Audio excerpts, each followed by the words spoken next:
আসসালামু আলাইকুম viewers, Yasmin kitchen queen চ্যানেলে আপনাদের সকলকে স্বাগত। আশা করি আপনারা ভালো আছেন। আমি আজকে বানিয়ে নেব পোহার রেসিপি। স্বাদে খুবই মজা, একদম গরম গরম পরিবেশন করে আপনারা দেখবেন কতটা সুন্দর লাগে। চটজলদি যদি কোনো খাবার আপনারা বানাতে চান অবশ্যই ট্রাই করবেন এই পোহা। একদম কম সময় লাগে, মাত্র কয়েকটি উপকরণ দিয়ে আপনারা এই পোহা বানিয়ে নিতে পারবেন। পোহা বিশেষত বানিয়ে থাকে হস্টেলে যেসব ছেলেমেয়েরা পড়াশোনা করে, তারা এই পোহা বানিয়ে থাকে। একদম কম সময়ের মধ্যে খুব ভালো টেস্টি একটা জলখাবারের মধ্যে এই পোহাটা বানিয়ে নিতে পারবেন। তো আপনারা অবশ্যই দেখে নিন আমার এই পোহা রেসিপি, আমি কিভাবে স্টেপ বাই স্টেপ এই পোহা রেসিপিটা বানিয়ে নিচ্ছি।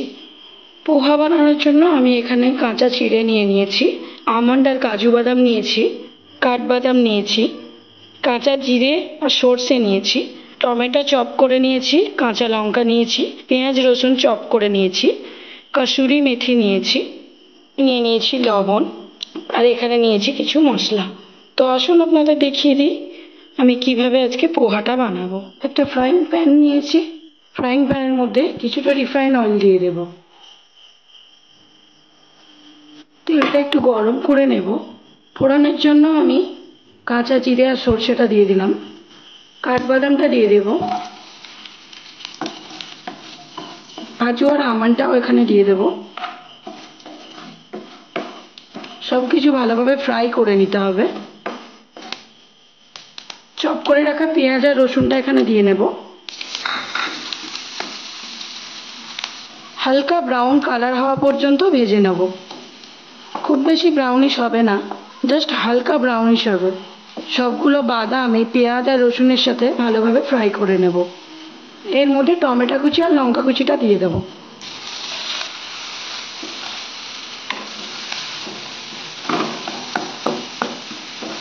এর মধ্যে লবণ দিয়ে নেব, আপনারা স্বাদ অনুযায়ী লবণ দেবেন। এক এক করে মশলাগুলো এর মধ্যে দিয়ে দেব।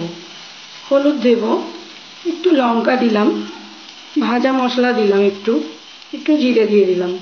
এই কয়েকটাই মশলা লাগবে। এর মধ্যে কোনো রকম জল অ্যাড করা যাবে না। মশলার যে জলটুকু বের হবে এর মধ্যেই পোহাটা বানানো হবে।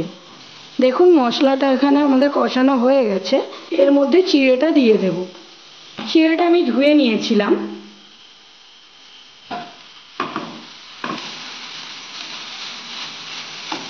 পোহা প্রায় হয়েই এসেছে। এর মধ্যে কসুরি মেথিটা দিয়ে দেব। হাত দিয়ে একটু ক্রাশ করে নিতে হবে। আরো কিছুক্ষণ নাড়িয়ে নেব। জাস্ট অল্প করে চিনি দিয়ে দেবো। পোহা আমাদের রেডি হয়ে গেছে। এটা একটা পাত্রের মধ্যে ঢেলে নেব। এবার এটা আমি গার্নিশ করে নেব। দেখুন আমি গার্নিশ করে নিয়েছি। পোহার মধ্যে কিছুটা ঝুরি দিয়েছি, কাসুন্দি আর টমেটো সস দিয়েছি। আপনারা যে কোনো সস ইউজ করতে পারেন। পোহাটা গরম গরম খেতে খুবই ভালো লাগে, স্বাদে খুবই অপূর্ব। আশা করি আপনাদের আমার এই রেসিপিটি ভালো লেগেছে। যদি এই রেসিপিটি আপনাদের ভালো লেগে থাকে তাহলে প্লিজ আমার চ্যানেলটিকে সাবস্ক্রাইব করে দেবেন, ফলো করে দেবেন, লাইক কমেন্ট শেয়ার করে দেবেন। আবারও আসবো নতুন এক রেসিপি নিয়ে।